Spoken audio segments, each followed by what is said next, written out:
de este tema para meternos en algo que nos involucra a muchísimos más miles de uruguayos para el próximo domingo. Sixto, bienvenido. ¿Qué tal? Buen día. Buenos días. El agradecido somos nosotros por permitirnos comunicar con la opinión pública y especialmente con los jubilados y pensionistas. Digamos que Sixto representa la lista 1 de la Organización Nacional de Asociaciones de Jubilados y Pensionistas del Uruguay, ONASPU, que actualmente ocupa esa representación dentro del BPS porque fue la lista más votada en las elecciones anteriores, ¿verdad? Sí, en las elecciones anteriores nosotros tuvimos 130.000 votos y por lo tanto fuimos elegidos como representante de todos los jubilados y pensionistas en el directorio del BPS. Esto ocurre ya desde el año 1992, cuando se realiza la primera elección de directores sociales y el querido don Luis Alberto Colotuso, en aquellos años secretario general de ONASPU, fue quien obtuvo esa votación mayoritaria y nos representó en el directorio del BPS y de qué manera, a quien siempre estamos siguiendo su huella, su ejemplo, su cristalinidad y su eficacia en la gestión. Sixto, lo primero a preguntar, sabemos que las elecciones del domingo próximo son obligatorias. ¿Cuántos están habilitados a votar? En el orden de los jubilados y pensionistas, somos un poco más de 600.000 los que estamos habilitados a votar. Vale decir que hay obligatoriedad del voto hasta 75 años de edad. Bien. Los mayores de 75 años no tienen la obligatoriedad legal, sin embargo, nosotros estamos invitando a todos los mayores de 75 años que tengan buena salud, que cumplan con ese derecho cívico que debemos de ejercer a efectos de elegir nada menos que por 5 años quién nos va a representar en el directorio del BPS.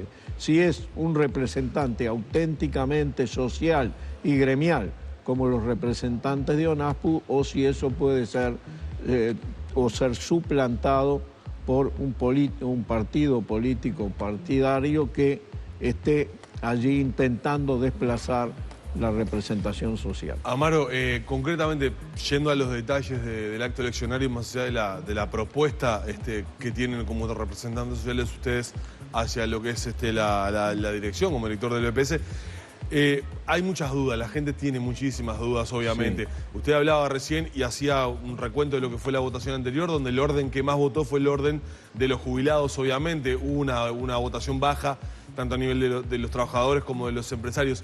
Ahora, por ejemplo, para que la gente entienda, un jubilado que tiene menos de 75 años, por lo tanto está obligado a ir a votar. ¿Qué puede suceder si no va a votar? Porque nos han llegado muchas consultas respecto a dudas. Claro. ¿Puede perder o puede tener riesgo de que deje de cobrar la jubilación? ¿Qué tipo de sanciones le caben? Lo que la Corte Electoral ha establecido es que quienes sean menores de 75 años y no vayan a votar tendrán una multa de una unidad reajustable, que hoy está alrededor de los 800 pesos. Esto está establecido por la Corte Electoral y seguramente lo implementarán a través del Banco de Previsión Social. Y como toda elección nacional, como toda elección nacional, obviamente, en caso de imposibilidad física o en caso de enfermedad, se certificará correspondientemente ante la Corte Electoral, como sucede en una elección nacional. Sí, sin embargo, hay otros elementos que hacen exclusivamente a esta elección de representantes sociales en el directorio del BPS. Por ejemplo, por supuesto que si alguien está enfermo con el certificado médico o si alguien tuvo que viajar por determinados motivos, justifica el no votar. Sin embargo, en esta elección no hay votos observados. Se vota únicamente con la credencial cívica en el circuito que la Corte Electoral asignó a ese votante. Si alguien hubiera perdido la credencial cívica, simplemente no vota. Si alguien que su credencial cívica está registrada en un circuito de otro departamento y no hizo el traslado, no vota.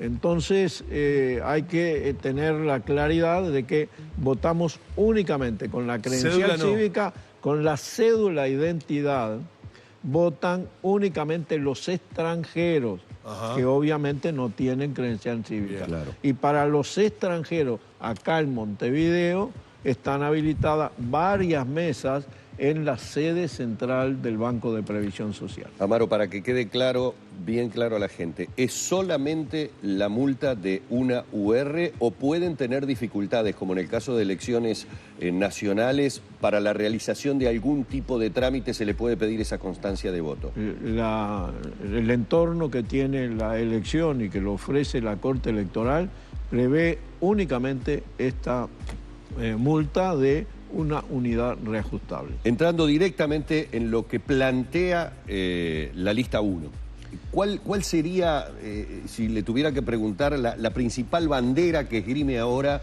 solicitándole el voto a aquellos que obviamente estén habilitados para hacerlo? ¿Cuál consideraría ustedes dentro de la plataforma lo fundamental por lo que están luchando? Nosotros tenemos una realidad que la ofreció el año 2015, en que claramente se ve el corte de un proceso que venía habilitando, en función del índice medio de salario, aumentos a jubilados y pensionistas que siempre estuvieron por encima de los 2 dígitos, incluso en alguna oportunidad un 14% de aumento ante una IPC, una inflación que no llegaba al 8, al 9%. Sin embargo, el 2015 el aumento para jubilados es de 9.88% y la inflación 9.44%, muy similar. Lo que se manejó y lo que el índice de precios al consumo en enero de 2.43 absorbió la pequeña diferencia de recuperación que tuvimos en diciembre y nos puso ante una realidad que es nueva.